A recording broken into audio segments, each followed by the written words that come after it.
meddling. All right, Proverbs 15. Let's get into this. I want to sow some scriptures in your spirit, and then we'll move forward. Greetings to all our visitors and folks that are here. We're glad you're here tonight. And you're in the middle of a series. Just you'll catch it. Here we go. Proverbs 15:1.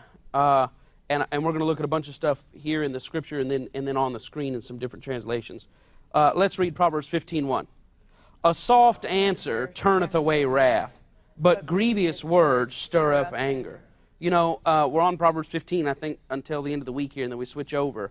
I have always been able to quote, a soft answer curbs wrath, a soft answer curbs wrath, a soft answer curbs wrath, but I had never seen that last part. Grievous words stir up anger.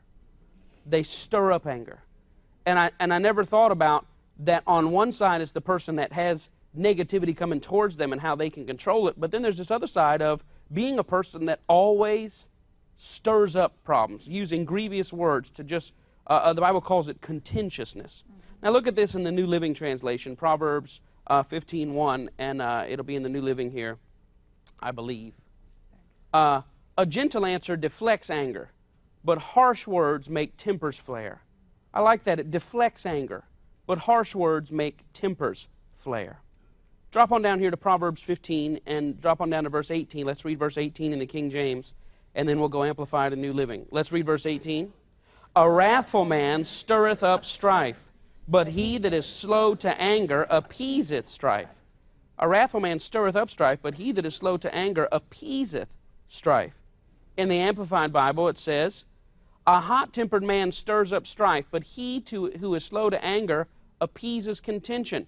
Notice again, stirring up strife. There wasn't a problem until you started a problem. They have an old saying, don't start none, won't be none. And folks start drama where there wasn't drama. And notice it's grievous words. And you have to start taking ownership of derailing your rides to church, derailing your Sunday mornings, derailing your Monday mornings, derailing simple dinners because you're not respecting the power of grievous words, that there wasn't anything there until the wrong words stirred it up. Look at this in the New Living Translation. I like this. A hot-tempered person starts fights. A cool-tempered person stops them. A hot-tempered person starts fights. Somebody who doesn't have control of their inner man starts fights. Somebody with control of their inner man will shut them down. Let's go on here to the next one. Drop on down to verse 23. Proverbs 15, verse 23. Let's read verse 23. Come on. A man has joy by the answer of his mouth, and a word spoken in due season, how good is it? Now this is awesome in these other translations. Look at this in the Amplified, verse 23.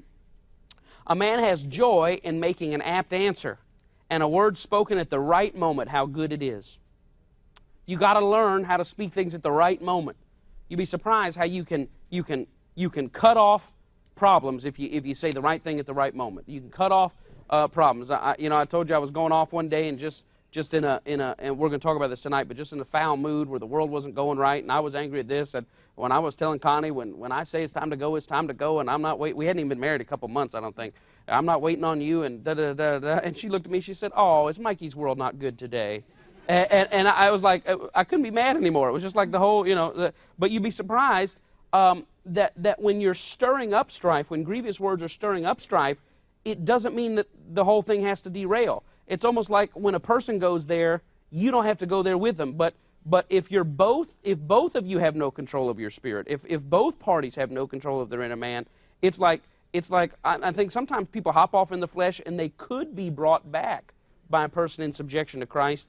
Or the other one says, and I've actually had people say this to me in marital counseling. They've said, well, I figure since she went there, that's where I was going too. That is not the Christian attitude. Somebody else's behavior does not exempt you from the standard of the fruit of the Spirit and of the gentleness of Christ. Look at this in the New Living Translation. Everyone enjoys a fitting reply. It's wonderful to say the right thing at the right time.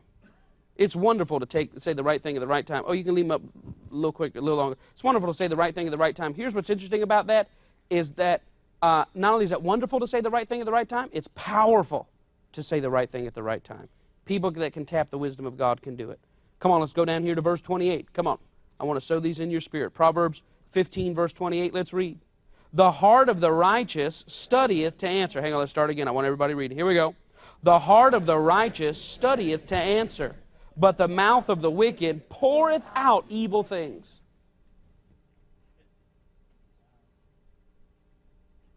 Now, I know you're not talking about anybody you came with, so I'm just going to ask you this.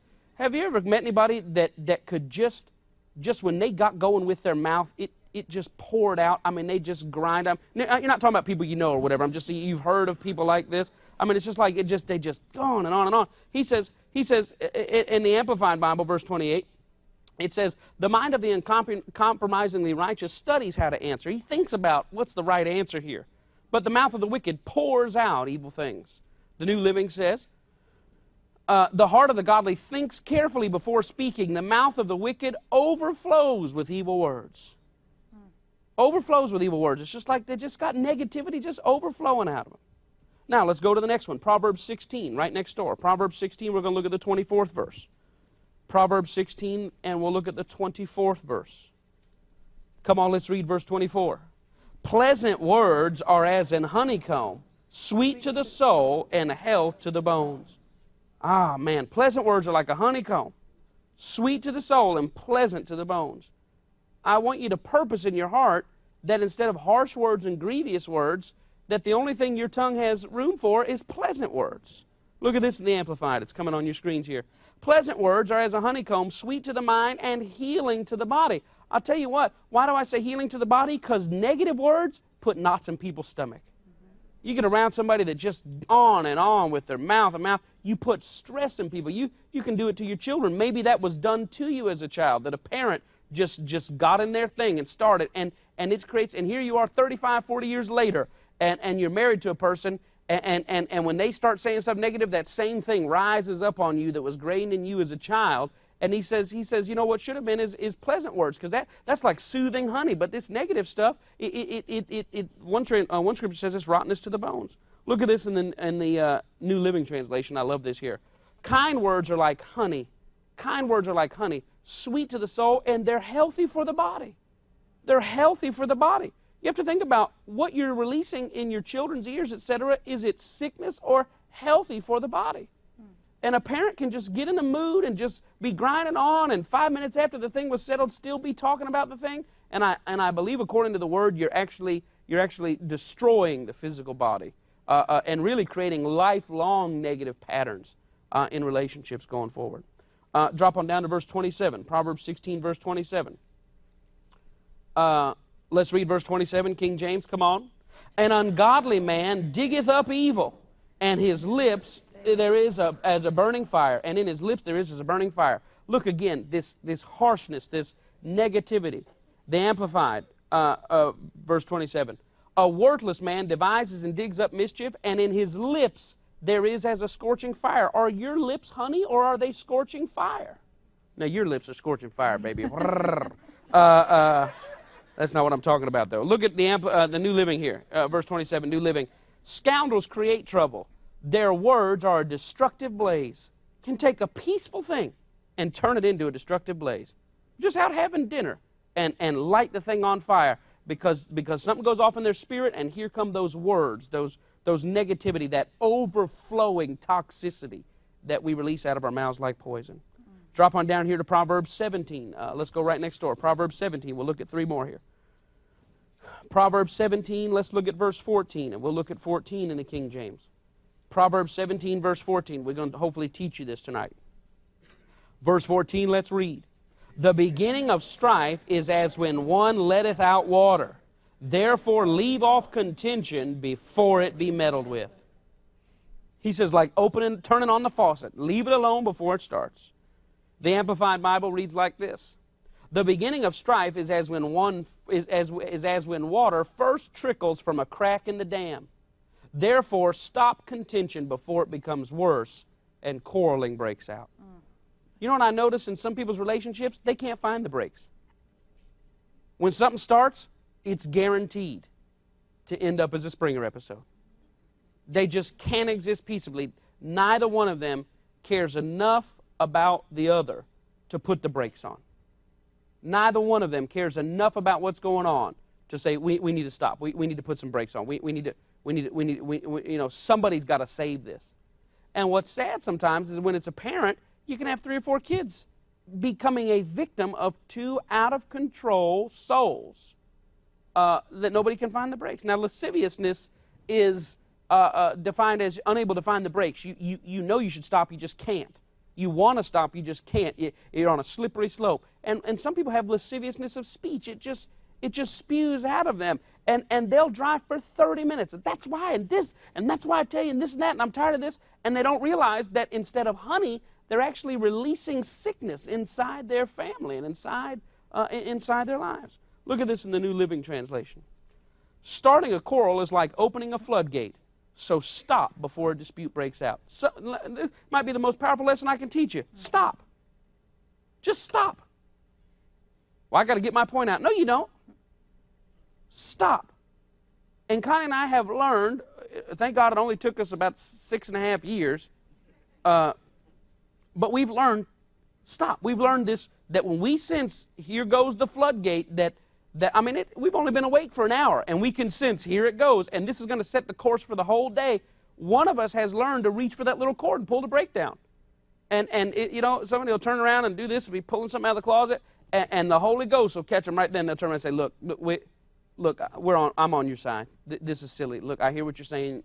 You're right. Da, da, da. Why do we do that? Because this stuff is like opening the floodgate. You don't want to open it and let it pour out. Now you're snipping at people at work. Now you're snipping at the kids. Now you're snipping at this. And the Bible says, listen, don't poke a little hole in the dam and think it's going to stay there. It's going to open up wider and wider if you don't learn how to stop the thing. Proverbs 18. Come on, let's look at these last two. Proverbs 18, verse 2.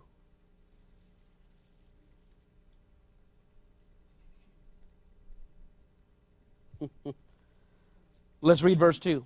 A fool has no delight in understanding, but that his heart may discover itself. A fool doesn't care about getting a resolution. He just wants to say his part. Look at this in the Amplified Bible. A self-confident fool has no delight in understanding, but only in revealing his personal opinions and himself. It's not about the situation. It's about him getting it off his chest. The New Living says, fools have no interest in understanding. They only want to air their own opinions.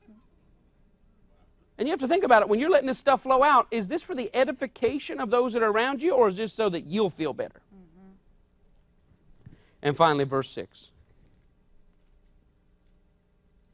Verse 6 in the King James, let's read. A fool's lips enter into contention, and his mouth calleth for strokes. The Amplified, here we go.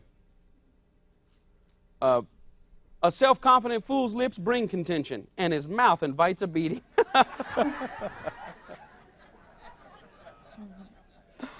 Oh, man, I have lived this verse. I have lived Proverbs 18:6 in the Amplified. I was spewing forth negativity on something. This is when we were on our way to prayer. Oh, yeah. And I was like this and that, and I'm tired of this and that, and I didn't sign up for this. I mean, we had been married 6 months. Blah, blah, blah, blah, blah, blah, blah, blah, blah. Matter of fact, I said, I can't even go to prayer. I said, I lost the anointing. I can't even go to corporate prayer. And I pulled over in the turn lane, and I invited a beating. This woman, she hit her hands on her hand, and I know that's trouble. When she does her fist like this, then the only next location is across my... She said, you better put this car back on that road. You better get back in that lane. We are going to prayer, and I don't want to hear another thing. And I didn't realize I had invited a beating because somebody said, what'd you do? Yes, ma'am. And pulled that car right over and went on about my way. I'm no fool, because a woman will go crazy on you. She'll start hitting you across the... You'll be, woman, I'm driving. She doesn't care. Kill us both. She doesn't... A woman can... You can only push them so far. I'm taking my seatbelt off. Hit anything you want. That's crazy. And I'm not... You think I'm playing. You obvious single people go, I don't know. You only push a woman so far. Proverbs 18:6 in the New Living. Fools' words get them into constant quarrels. I want you to think about yourself. In constant quarrels, they are asking for a beating. So many times we talk about the foolish woman. I believe these scriptures are about a foolish man. Now, do you got anything you want to say on the scriptures? They're such awesome Aren't scriptures. they great? I mean, they're just so I love awesome. the Proverbs, man. And the only thing is, I'm going to hold back as much as I can because I've been doing some studying on some parenting stuff. I just want to improve and expound upon some things. And then Mike and I have been talking about teaching some things on parenting. And these scriptures go so in line with the things I've been reading about and listening about. And it's just so amazing because you've got to have control over you. Yeah. If you're going to be successful, you can't give control to somebody else. And when you go out, when you become out of control and yelling and screaming and all of that, you know, and even not with your words, but just your actions and your, you know, body language and all that, what you're really doing is giving the other person control. Yeah. And you've got to maintain control. And you will have a successful relationship. You will have peaceful relationships when you don't focus on the other people and what they're doing and trying to control what they're doing, but when you say, no, I'm going to control myself, my actions, my words, and that's what these scriptures are talking about. It's powerful. It's powerful. One of the most powerful messages that my pastor ever taught, ever out of 20 years of listening to him preach, was called Sins of the Mouth. And he sat in our old sanctuary like this, a small sanctuary, sat in a chair like this. Actually, it was a little bar stool. And for 120 minutes, 2 hours, just went through the Proverbs on all the sins of the mouth. And we always talk about fornication, lying, lust, sex, drugs, alcohol. If you just read the amount of sin that can exist in your mouth and the amount of displeasing to God that can exist in your mouth. It was one of those things that you could have heard a pin drop because every person there was under conviction. And I wanted you to see these scriptures. I want you to get them deposited because there's nothing going to be more convincing to you than the Holy Spirit acting upon the revealed word inside your spirit. Now here we go. Let's get ready to take some notes because I don't want to be long tonight. I think somebody might choke on a nugget. Do I need to explain that? To some people you might, yeah. Okay, Kobe Bryant plays in L.A. They're playing the Nuggets. You might choke on a nugget. Sorry. I can see the purple and gold tears flowing. Here we go.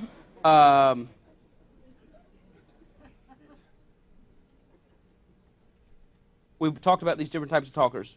I don't know what number we're on. 10? 12? I don't even know. Here we go. Here's a new one.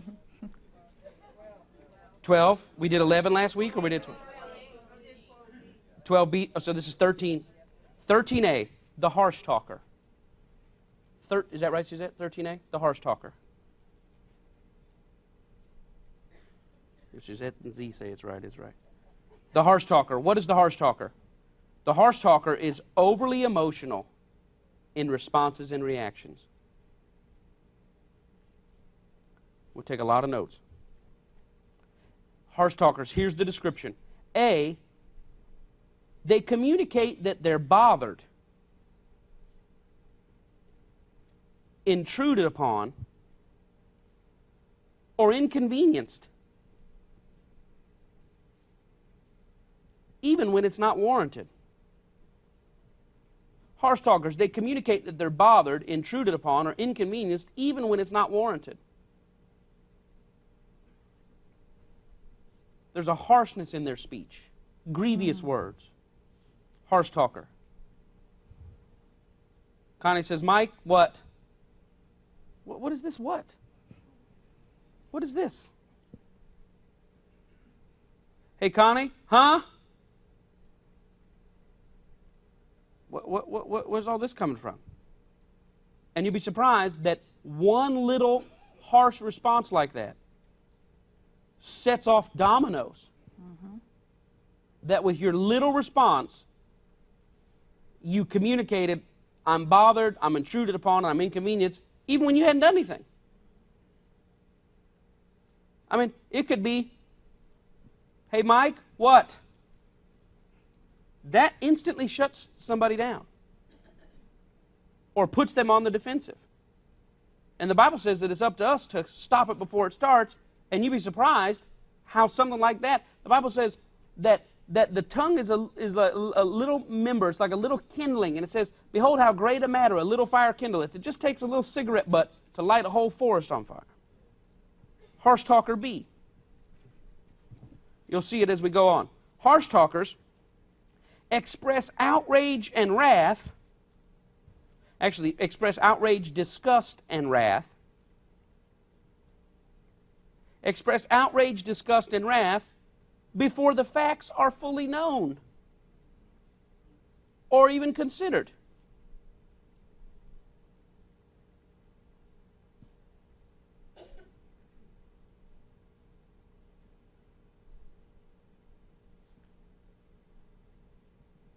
They express outrage and wrath, outrage, disgust, and wrath before the facts are fully known or considered. You say something to a harsh talker, and before they've even considered the dynamics, they're on the negative.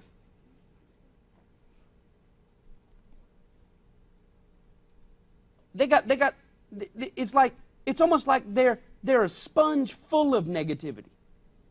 And when you touch it, it's coming out. It's not rational, their response. They're just on it. It's almost like they've been waiting for something to just say something bad about.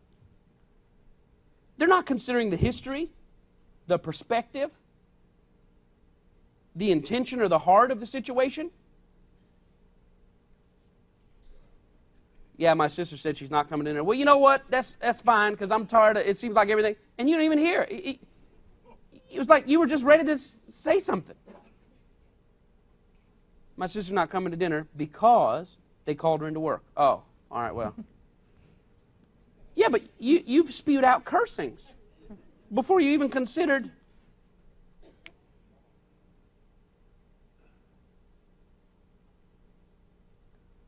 This is under this B here.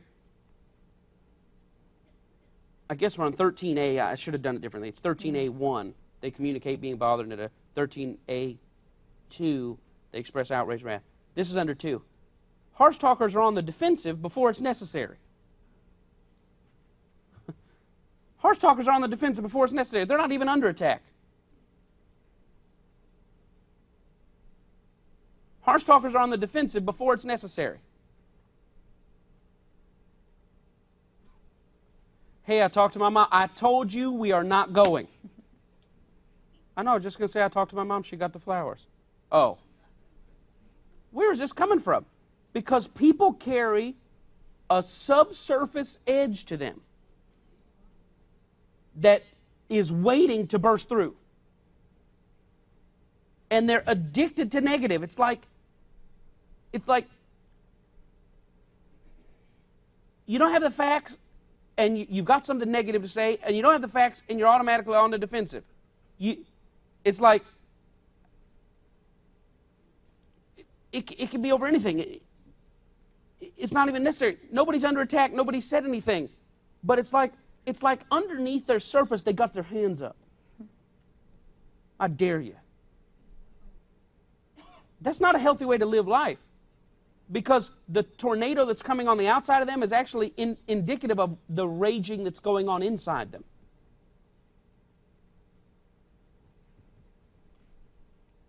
Three, this is under 13A3. Harsh talkers create verbal hailstorms that others have to endure. Harsh talkers create verbal hailstorms that others have to endure.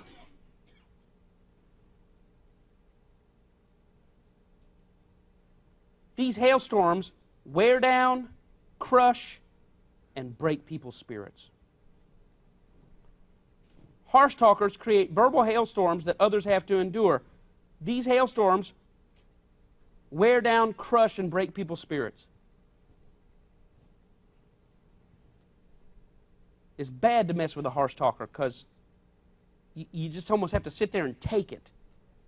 And they train you. You better not respond, because if you say something, you're going to push them to another level.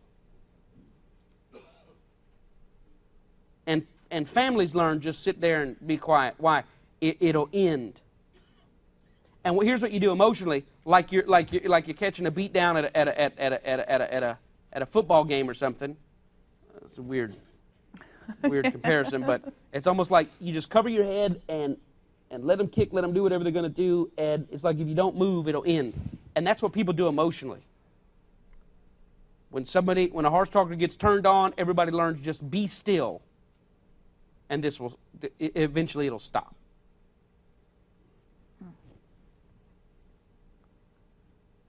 Let me tell you, you think you're not an abusive parent because you never laid a hand on them or you never hit them with a closed hand? This pummeling of their emotions is major abuse. I never hit my wife. I never hit my husband. Let me tell you, this is emotional abuse at its highest level. 4, harsh talkers delight in verbally venting frustrations.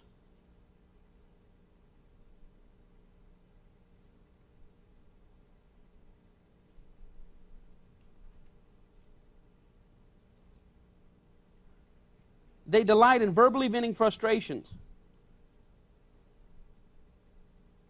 They abuse and tear down people that are not present.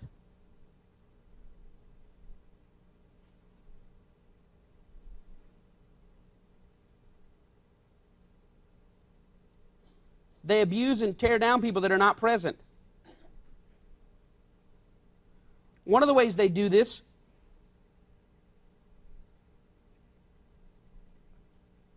is by role-playing. They play out this idea of, I wish they had said that to me.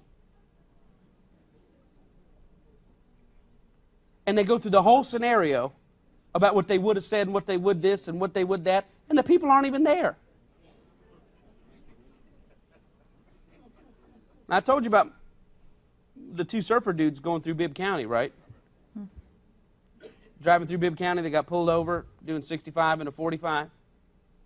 Old Bibb County sheriff walks up to the window, taps on that glass. The surfer dude rolls down the window and goes, "What's up?"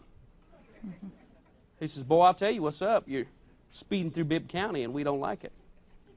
So he takes his driver's license registration, writes him a ticket, hands him a ticket. He says, "Now you slow down now, you hear?" He says, "All right, dude, just relax." And the officer reaches in and just belts the guy, pow, right across his face. He said, "Oh, bro, what was that?" I just want to teach you don't speed through Bibb County. Officer walks around the front of the car, comes to the other window, taps on it. Surfer dude, partner, rolls down the window, goes, "Yeah?" He goes, whoop, boom, and just slaps the other guy. "Oh, come on, dude, bro, I wasn't even driving. What was that?" He said, "I just want to make your wish come true." He said, "Because I knew you was going to get a mile down the road talking about, I wish you hit me in my mouth like that."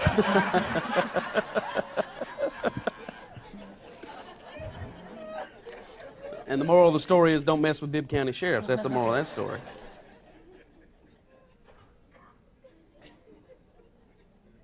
Harsh talkers, this is still the same thing, they delight in making threats.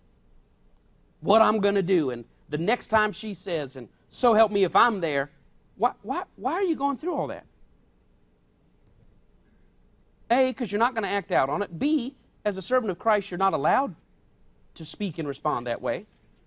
And C, the object of your frustration is not even present, but those that have done nothing wrong are having to endure.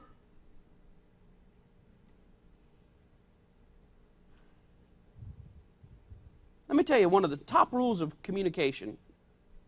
You should never say anything that leaves someone in a bad light. Never say anything about somebody that leaves them in a bad light. Well, I was just saying, yeah, but you left them in a negative light.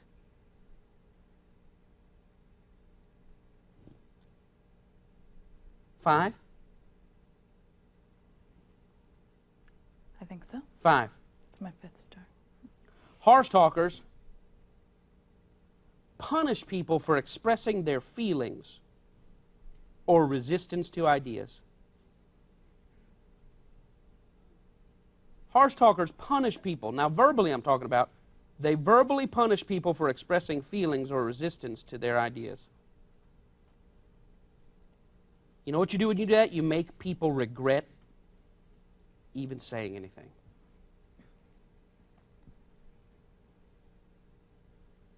See, a harsh talker controls by training you. Don't even offer another perspective because you're going to hear about it and I'm going to drill it into the ground. And so here's where we get trained.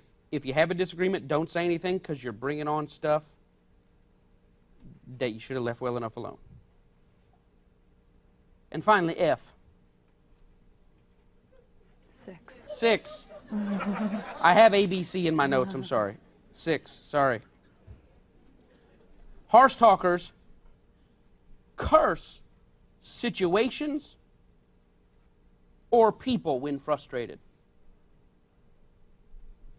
They curse situations or people when frustrated. They're frustrated, so now they've got to let out verbal venom on the situation. What's wrong with that?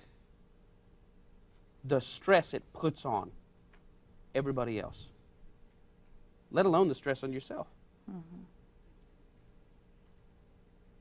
And in this part of harsh talking, people don't deal in reality. They're late and they're pressured, and now they start saying stupid stuff. I hate showers. What about you hate showers? You know, you're late. It's all right. It's okay, but don't start cursing dumb stuff. Harsh talkers are running late and they just say, "That's it. I just can never eat breakfast again. Just breakfast. If I hadn't eaten breakfast, I'd have been fine." Da, da, da. Breakfast is not the problem.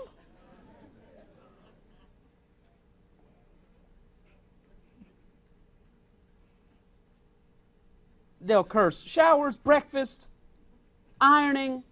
I just have to wear wrinkled clothes. That's it. Forget it. I'm just going to go wrinkly because that's just silly. But what it is you're frustrated, and the point of least resistance is your mouth. Instead of training your spirit and saying, "No, we're not going to let those words," Ephesians 4:28, let no corrupt communication proceed out of your mouth, but that which is good to the use, edifying. Well, I'm not setting a guard over my mouth. I'm letting it wide open, and what's coming out is not edifying anybody. It's me cursing. Traffic, lights, didn't want to live here. Why do we live on this street? I hate electric companies. Why do they have to do road repair? Why can't they do this at 2 in the morning? Da, da, da, da. I mean, on and on and on and on. And everybody becomes a victim of somebody who's out of control in their inner man.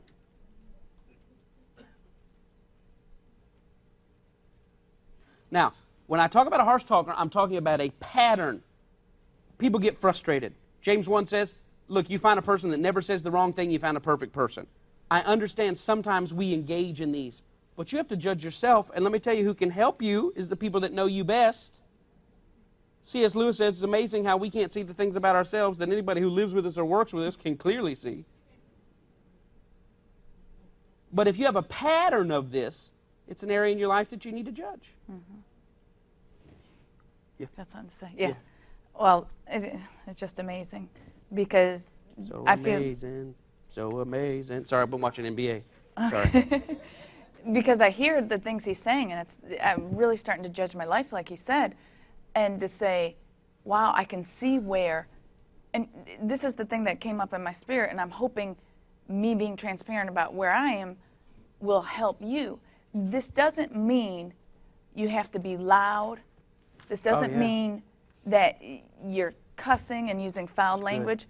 This can be such a subtle thing.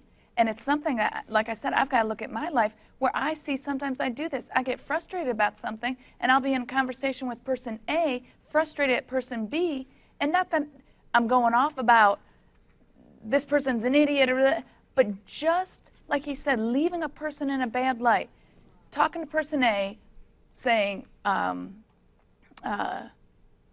trying to think of a situation. Use me as an example. Okay. It's not a real life situation with him, but I'm talking to person A about something I told them I would put in the mail to them. And I'm talking to them, did you get the thing in the mail? It should have been there by now.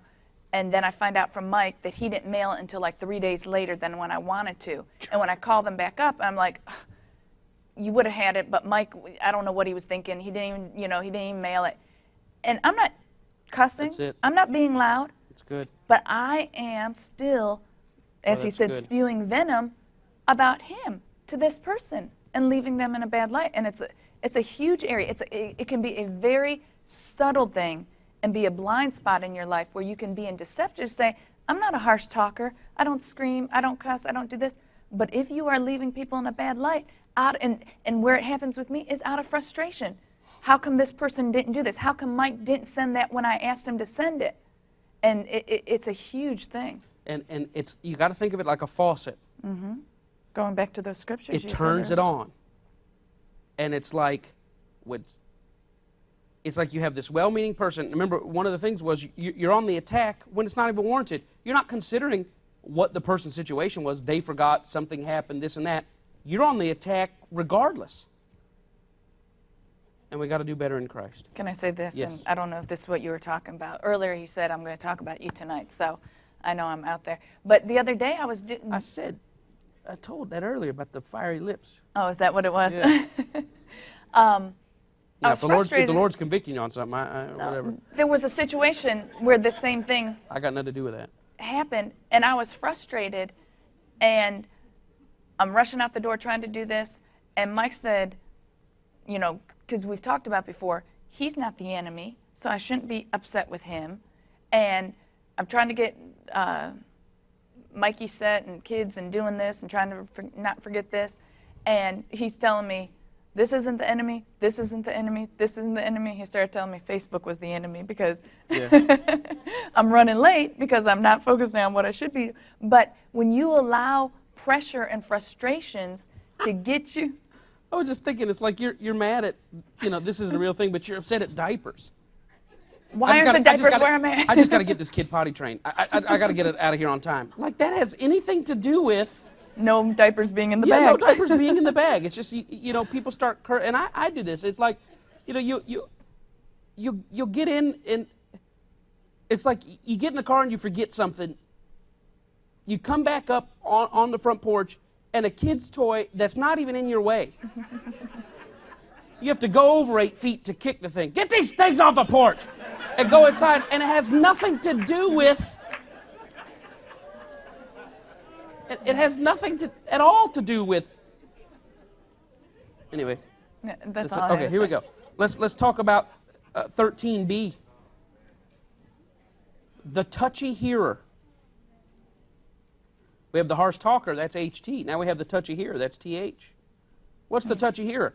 The touchy hearer is overly sensitive to responses and reactions.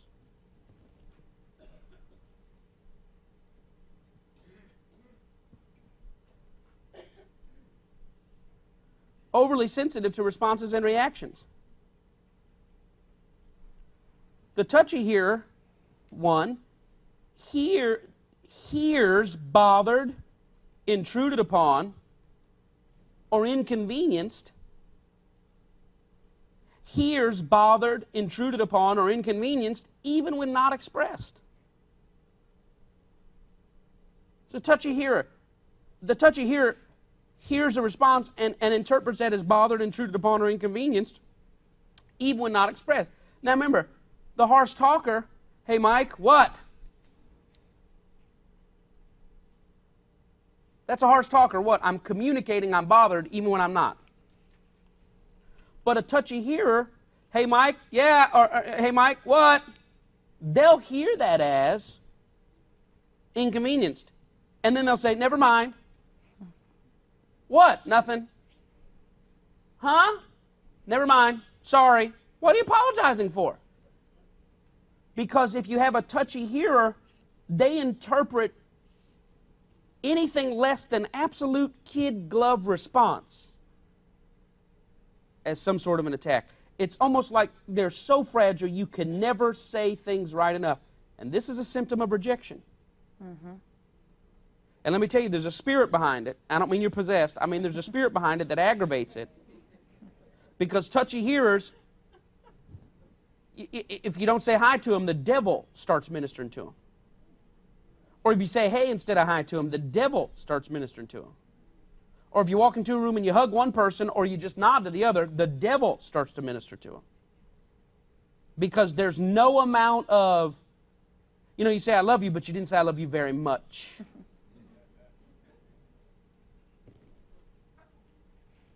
Go ahead.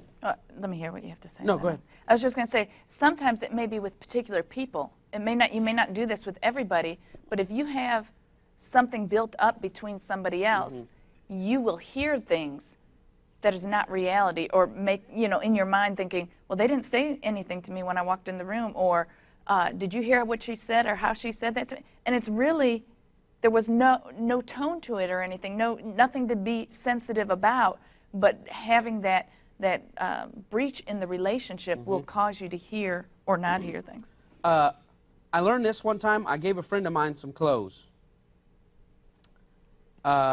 And there was this one Tommy Hilfiger shirt. I'll never forget. It was a red Tommy Hilfiger shirt. It had the little gold emblem back on it, and a button-down shirt. And I gave it to this friend of mine, and he wore it on like a Thursday. I saw him on a Saturday. He had it on again. And I said to him, hey, you really like that shirt? No, I said to him, I said, hey, I'm glad you like that shirt, or something like that. He had worn it Thursday, laundry was Friday, he'd pulled it out and wore it Saturday. No big deal. And he says to me, what? I'm sorry, I don't have a bunch of clothes, I'm not like you. And I was like, man, laces out. Okay, here we go. And I was like, hey, I'm sorry. No, I'm sorry, just not everybody has a bunch of money like you. And I was broke. I was living in a trailer with holes in the floor. I was just trying to be nice to the guy. I'm sorry, I don't have a bunch of culture. I'm no Charles Bronson, one of those things. And I was like freaked out. And he told me later, he said, man, I'm sorry I went off on you like that. I said, what? He said, when I was growing up, if my dad came home from work and I was inside, he said, my dad said, why are you inside all the time? Get out, get some exercise, do something. You're going to sit and waste away in front of the TV your whole life? He said, so I get up and go outside. He said, next day my dad would come home. I'd be outside with my friends. He'd be sitting down at dinner. I'd come in from dinner 15 minutes late. He would say, so your friends are more important than your family now? You got a whole world outside, you don't care about us? He said, so I never knew where I stood with anything. You have to watch that you've not had a scratch in your oak tree at 5, 12, 15, 17, that now at 37, you're hearing through a filter. And you perplex the people around you because they don't understand where the sensitivity is. Well, my dad said I was fat when I was 13. And that's shaped your entire worldview. Let's move on. No, can I jump go in? ahead. Yeah, go ahead. Okay. This is huge. One of the things, I guess, between being in Christ and Mike and I's relationship that I love the most is the time that we spend with self-discovery and him and I just talking. And there's things that we've learned about ourselves over the years that we've been married, just discussing and talking and peeling back layers and things like that, that have been carried forth from, like you were saying, a scratch in your oak tree somewhere along the way. And there'll be times when he'll say something to me and I'll hear it as if he was attacking me, or I'll respond as if he was, I took it as him attacking me, and I can't figure out why did he say it to me that way. He can't figure out why I responded that way. But when we peel back enough layers, we see where something has been scratched in our soul. There was a situation, and this is good. Yeah, like I say stuff, and I mean it the best way. I'm like, Lamont, you dummy, and I mean that completely innocent. No, I'm just kidding. Go ahead. Sorry. I was getting ready. I was moving up to go to college, and I had been there, I think, one or two other times. Parents went up. I think we went up to visit the school, and then I went up to get my schedule and everything. So I'm up there probably on my third visit. Don't know where anything is, at this huge campus.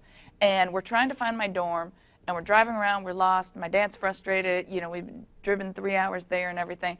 And he says something to me, that says, well, don't you know where you're going? And now I don't know if I heard that through a filter or if he was really saying it. And, whatever it was, wherever it stands, the way I heard it was that, don't you know where you're going? Why aren't you playing? Get your head together, whatever.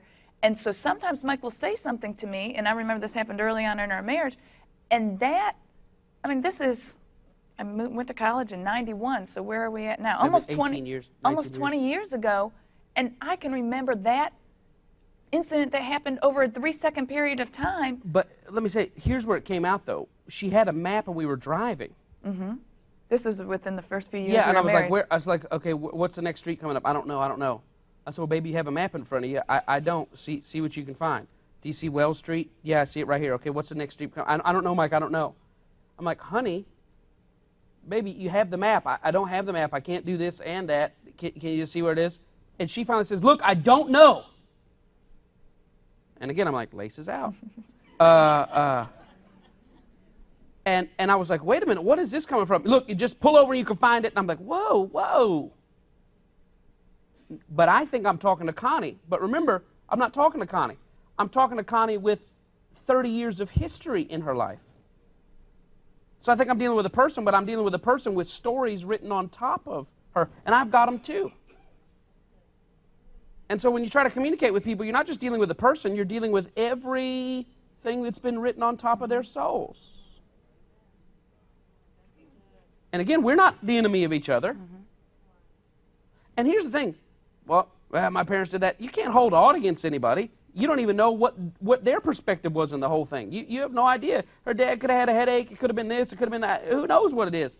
But you'd be surprised how a little seed goes in and ends up shaping a person's response going forward. And that's the important thing about self-discovery, because now, as we've, over the years, discovered things about myself and him, it's interesting because now we can foresee what's going on as it's unfolding, meaning that incident with the map, now we don't have to get to the point where it's escalated. We can start to see and say, okay, wait a second, that was something I'm projecting. And I know you have stuff that you're going to teach in months to come or whatever, but not projecting that this is not my father talking to me, you know, or this is not my mother, this is not my husband, you know, and projecting. And when you can start to realize that and see that, you're going to be a lot calmer. Yes. You're going to be able to respond sanely, not irrationally, yeah. and it's going to alleviate a lot of conflict. So. Yes, yes. 2, let's nail these out. 2, touchy hearers get offended by initial reactions.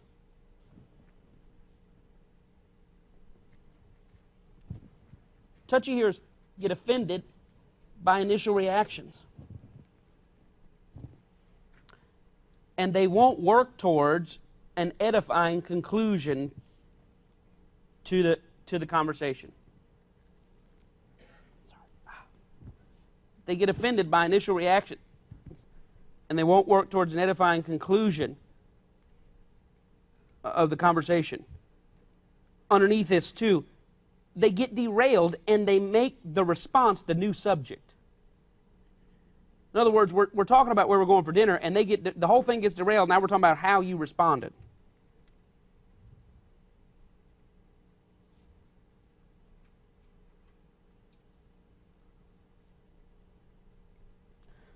Touchy hearers may set people up with inflammatory information. Touchy hearers may set people up with inflammatory information or even inflammatory introductions. You have to own this now. You can set people up with inflammatory information and introductions. They'll say this, guess who's not going to come to the party? You teed it up for the person to spike it. You don't put people in a good light and say, look, so-and-so had to work and they could not change it. They tried, so they're not going to be able to make it. You just say, guess who's not coming? Who's not coming? Billy. Why isn't Billy coming? You know what, that guy, and you set the person up for negativity when you could have diffused it. It's almost like sometimes people like to engage people. And this really becomes codependent. Man, set a guard up for people that can always engage you negatively. That they know what to say to get you going. Not that you don't need to grow, but you got to look at it. You know what? Every time I'm around them, I get up and hacked off at somebody else. They just have this art form of planting this dissension in my spirit. I'm perfectly at peace, and they say, oh, I didn't tell you what they said. What? Well, they said they didn't like the way you said this. What?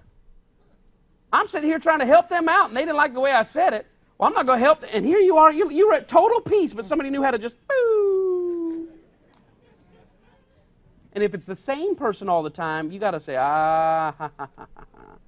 Okay, I'm going to be guarded so that I don't get engaged negatively. Now, you may be a person that says, wow, I just say stuff and people go off. You may need to look and be a little more responsive.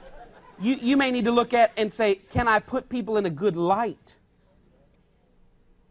Hey, I just want to tell you that this and this and this, but I don't think they mean anything. They're probably hurting. That puts water on the situation rather than gasoline. Let's go on a little bit further.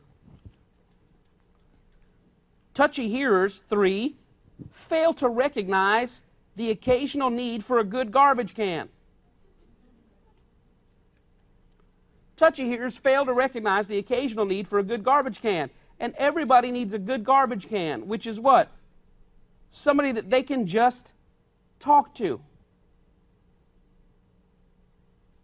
And when you're a touchy hearer, you can end up stuffing people's feelings down. Pastor Mike said if it's not edifying, it's not this. I understand that, but right now I'm just talking to you, and I know what I'm saying isn't right. God, I don't mean this, but man, I'm telling you, sometimes they just drive me up the wall. And you need a good trash can sometime. Pastor Dolly used to do that with me. He would say, Mike, I need you to come in here. I need you to be a garbage can for a minute. I'd say, what's going on? He said, man, this and this and this and this and these people, this and this and this and this and this and this and this and that, this and that. And what was so cool about it is as he would talk himself into the right response. This and this and this and this, blah, blah, blah. I'm so tired of this. I'm trying to help these people, da, da, da. But then again, I guess they're just doing the best they know. And man, that's why I'm in the ministry, try to give them the word. So I guess if I'm not going to do my job, then they're not going to have it. And so, yeah, I really need to do, better. And they're only doing the best they know. And man, when I think about it, I mean, that's where I was without the word. So I guess they'd probably be there too without the word. And then it'd be over, and he'd be like, man, thanks for talking to me. And I hadn't said a doggone thing. I just sat there. But you'd be surprised how people full of the Word and full of the Holy Spirit will bring themselves around. Mm-hmm.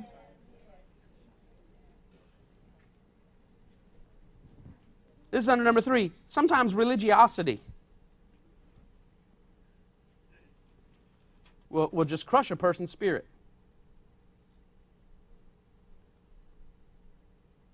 Oh, this person just drives me crazy. Oh, that's negative confession. You're not crazy. You have a sound mind. You have the mind of Christ. God has not given you a spirit of fear.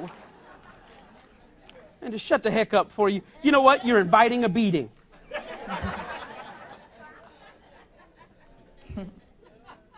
People so heavenly minded, they're no earthly good. Somebody say, what do I do when people need a garbage can? Here's what you do. This is under number 3. Listen. Validate. Number 1 is listen. Or 3-1, whatever. 3A, 13B, 3A. Listen. 13B, 3B. Validate what you can. Validate what you can. You might not be able to go there with them on everything. But validate what you can. And then the last part is, then redirect. Redirect. What do I mean by that? Listen, just let them talk. Validate what you can. Wow, that would tick me off too. Yeah, I understand. Ooh, that can be annoying. Man, that frustrates me when people do that. Why? You're trying to get in there with them.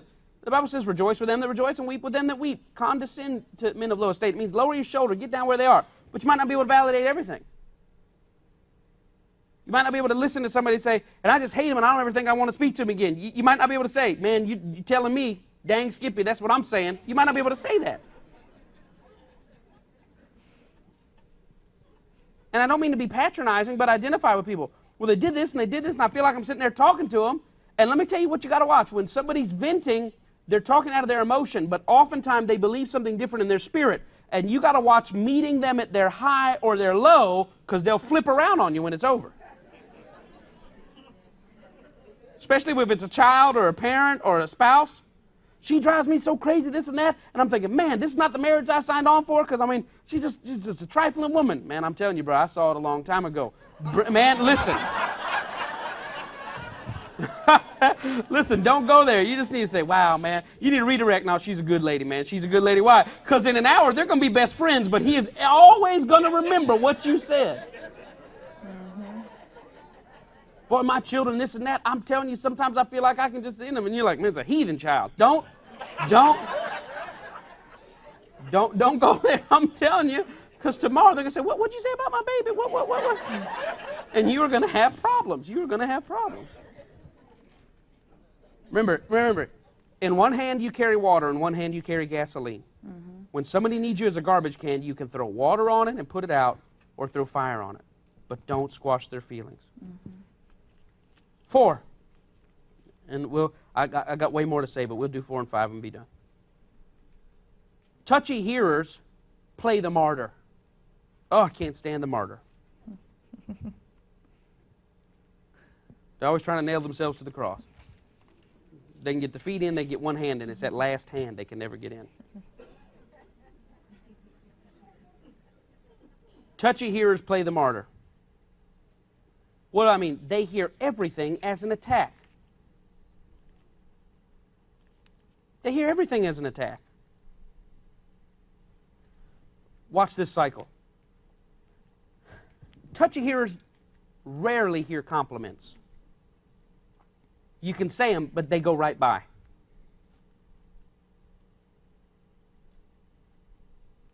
They rarely hear compliments, but they zero in on the slightest hint of negative or negativity. You can tell them 5 times they look nice. 1 time, you say, I don't know if those shoes go. That's what they latched in on. That's a filter. And the filter's so strong, it filters out the good, but it grabs hold of the negative. Here's what they do. Touchy hearers take comments as complaints.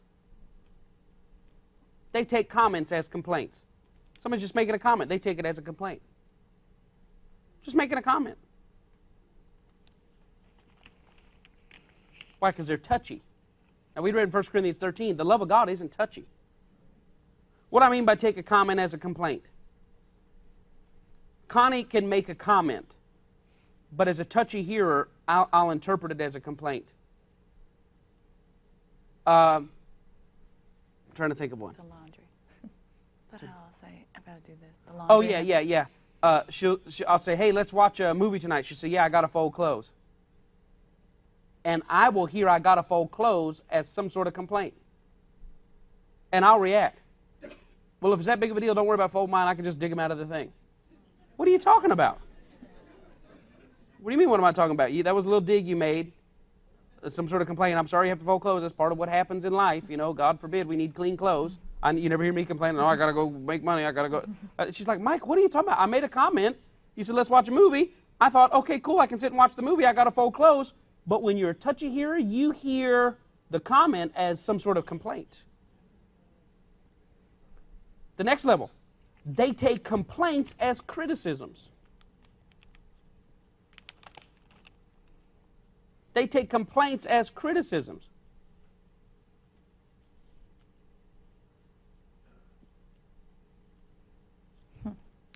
They take complaints as criticisms. We're wrapping up.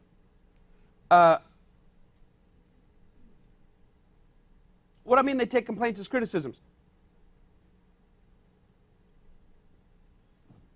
A touchy hearer will take somebody's complaint, which is a legitimate complaint, and personalize it. What do I mean by that? If Connie says, let's go to, what's our little onion ring restaurant? J. Alexander's? Mm-hmm. The onion rings, I don't know if they're from heaven or hell, but they're good. We go to onion ring restaurant. I say, where do you want to go for dinner? She says, let's go to J. Alexander's, get some onion rings. And I say, yeah, let's go there, that'll be fine. You want something else? No, Jay, that's fine. Let's just go. I mean, anything, let's just go do it.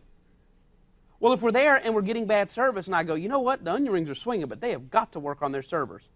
I'm voicing a complaint, but a touchy hearer will turn it around as he's making a statement about the restaurant I chose. That he was actually complaining about this, but I'm going to personalize it. And then she'll apologize. Man, they got to do something. I don't know if they're going to keep the business if they don't get better service in here. I'm sorry, I shouldn't have picked this. What are you talking about? I was talking about the service, and it had no bearing on my feeling of you at all. But touchy hearers will take a complaint and absorb it as a criticism. Mm-hmm. Next phase. Touchy hearers take criticisms as contempt. They take criticisms as contempt. What I mean by that, sometimes in a relationship you're actually pointing out something that is a point of growth. But they'll interpret it as a personal attack.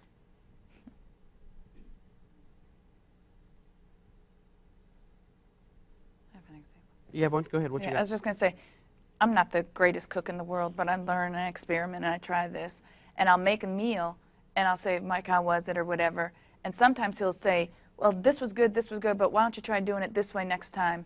And I can turn that into something that he's trying to help me, and you didn't like the meal? Well, that's fine. I won't cook again. And as I was, seriously, there were times where when I was starting to cook. I won't cook again. And if I do, I'll spit in it. This is a difficult thing already for me to do. Maybe I heard that part. This is a difficult thing for me to do already, and hearing one little thing sometimes, I could take that and interpret it the wrong way. I don't know. She'll be cooking, and I'll walk in and I'll go, did you put salt in this? Because I don't flavor anything. She'll go, what?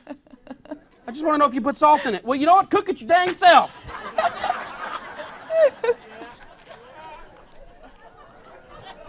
Okay, that part, that might have been an artist's interpretation, but that's how I felt.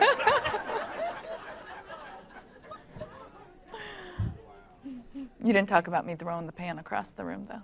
No. No, I didn't talk about that. When you do this, it makes people regret speaking. They don't feel like they can even make a comment without a touchy hearer. Remember, the harsh talker, you don't want to say anything to them because they're just going to go off on you. But the touchy hearer, you say something to them and they turn tomorrow. Well, I'm sorry, I'm just not a good cook. And listen, it's little things like this.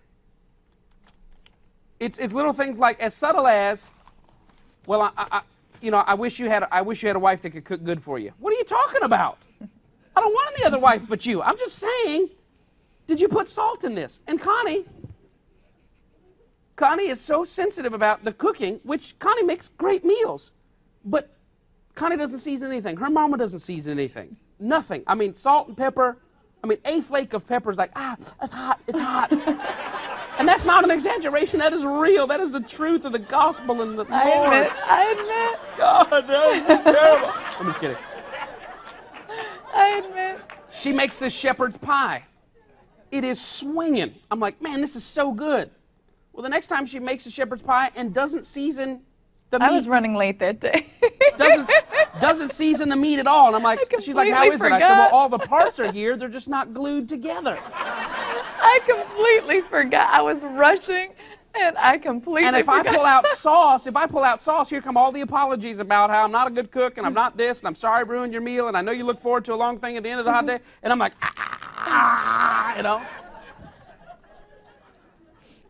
So the next time, I feel like, I mentioned, I said, I'm going to make shepherd's pie. I said, hey, that'll be cool, now with more sauce. and she'll interpret that as some sort of an attack. And it's not an attack. It's just like, I don't know, is this a safe time to say something or not? These are things that you work through. And finally, 5.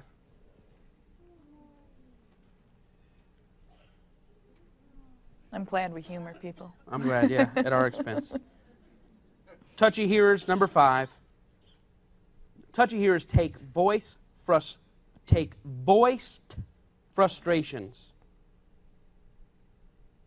at situations and circumstances personally.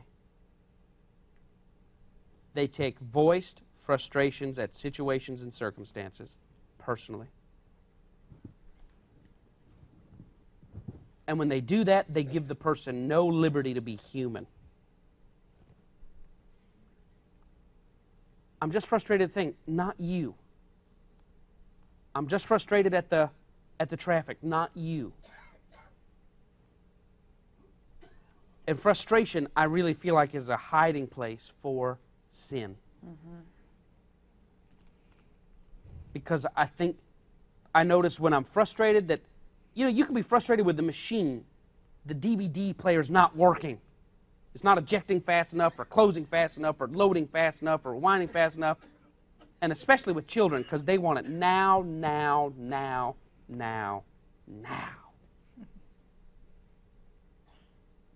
And when you're frustrated with a machine, which is not even a, what's the machine ever done to anybody? Doggone Sony, I knew we should have brought it out electronics. I'm ripping every electronic out. No more. I'm going back to the Pilgrim days where all they did was this and that. You're just being stupid. You just, that's what harsh talkers do. They get on something and everything gets talked about. But then a touchy hearer be working at the DVD player and I'll be going, man, this stupid thing's not working. I don't know why I'm doing this and that. And a touchy hearer will apologize. I'm sorry. You had no control over it. I know, I'm sorry. Yeah, but you had nothing to do with it. I know. And it's actually a form of control. And you have to watch for people who have this uncanny ability to do something wrong, but in the confrontation part of it, turn it around where they're the victim. They did the transgression, but by the time it's over, you're going to be apologizing to them.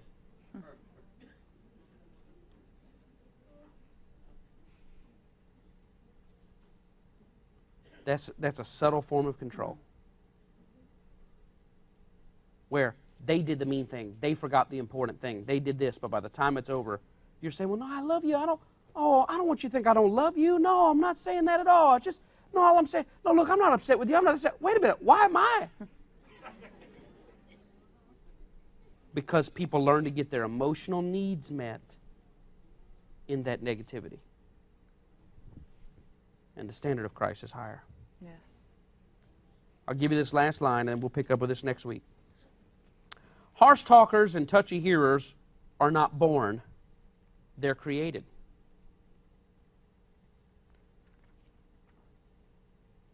Harsh talkers and touchy hearers are not born. They're created.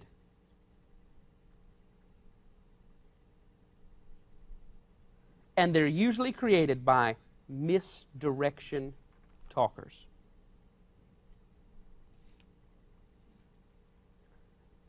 Harsh talkers and touchy hearers are not born, they're created. And they're usually created by misdirection talkers. What is a misdirection talker? Misdirection talkers speak about one thing while actually meaning another.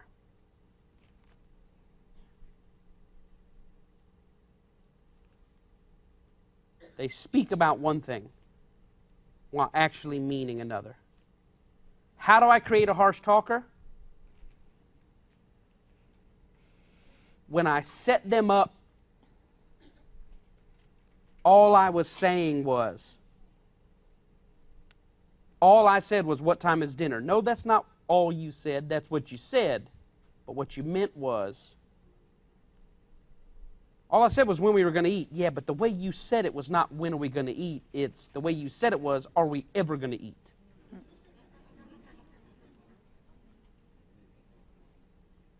And by using misdirection, you can create somebody that's a ticking time bomb, or you can create somebody that's so sensitive. Remember, if I really mean, Connie, you made a bad choice at the restaurant, misdirection can create a touchy hearer. If I train her, I never speak about what I mean. I say, man, they need to work on the servers in this place. Sometimes it means they need to work on the servers, but if I'm a misdirection talker, I mean, you picked a bad place. And you can actually train people to be overly sensitive or overly harsh. And we'll pick up with that.